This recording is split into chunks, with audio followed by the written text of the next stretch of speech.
le gouvernement tchadien, hein, les militaires au pouvoir, regardez ce qu'ils en font.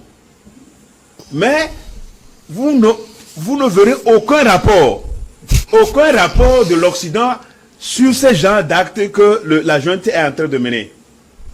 Mais si c'était au Mali, vous allez voir que le MINUSMA va faire un rapport, le Quai d'Orsay va faire son rapport, l'Élysée va faire son rapport. Donc vous verrez des rapports de toutes sortes sur cet acte qui a été posé. Si c'était au Mali.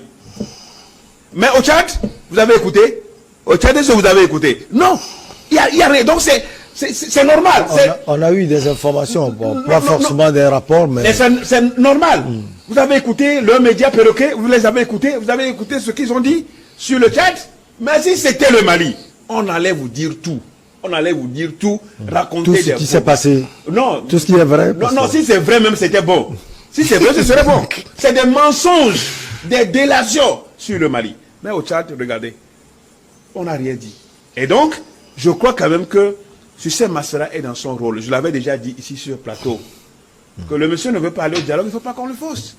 Pourquoi? On sait que sa présence au dialogue va donner une certaine valeur, une certaine importance à ce qui se fait là-bas. Il ne veut pas aller, pourquoi on veut le forcer?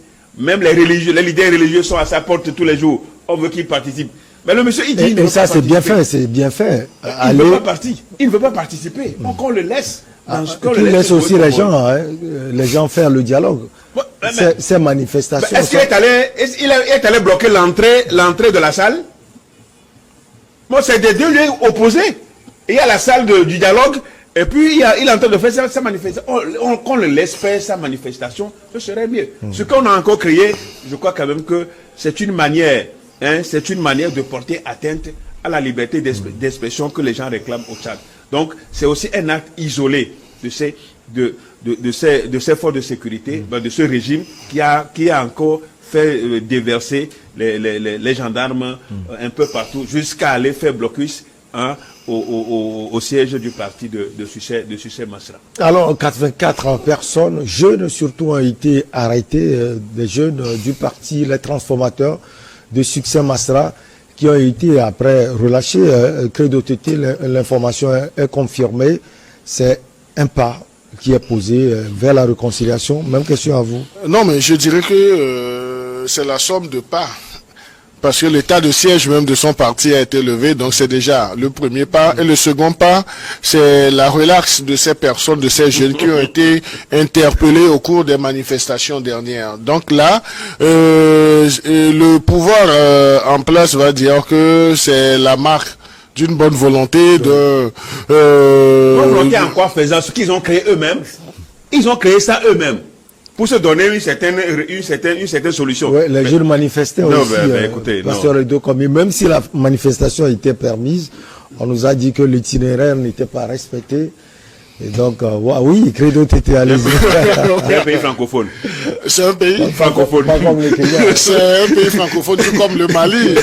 Le Mali qui lui a donné déjà l'invitation. Donc, il nous a dit. Mais ce que le pasteur ne sait pas, c'est que nous serons tous le 21 septembre. Donc, on va se retrouver tous là-bas pour apprendre des choses. Donc, revenons au sujet. Donc, c'est dire que ce sont des pas qui ont été posés, mais on pouvait faire économie de tout cela. Voilà. Donc on pouvait faire économie de tout cela. Aller prendre en otage les gens à leur siège, je ne sais pas quel a été le bénéfice pour les autorités de la junte. Mais je voudrais nuancer aussi. Je ne sais pas les informations qu'ils ont reçues pour faire cet état de siège. Donc c'est là où je dis, je voudrais nuancer. Mais politiquement, donc je crois qu'ils ont fait la publicité de Sucé Masra parce qu'on pouvait le suivre, on pouvait sur le plan sécurité intérieure, renseignement, essayer de le cadenasser. Mais quand j'ai vu l'image de Djibril Bassolé qui est parti au siège, donc je me suis dit, mais sans le savoir, sans le vouloir, là, la junte ou bien le pouvoir, les autorités, la junte, je crois qu'on l'emploie dans l'une ou bien l'autre mesure. Donc, c'est selon les intérêts. Donc, le pouvoir militaire... Non, il va dire le président tchadien. Le président tchadien de la junte au Mali. Oui, donc je crois que les gens ont fait des rapprochements assez critiques même à Radio France Internationale déjà, en parlant du Mali et puis du Tchad. Et puis du Tchad. Non, même de la Guinée. Du Burkina. Du Burkina même. Du Burkina, de la transition, le président burkinabé, le président de la transition. Donc c'est dire que ce sont des jeux, donc c'est là où il faudrait toujours interroger ce qu'on appelle la communication politique.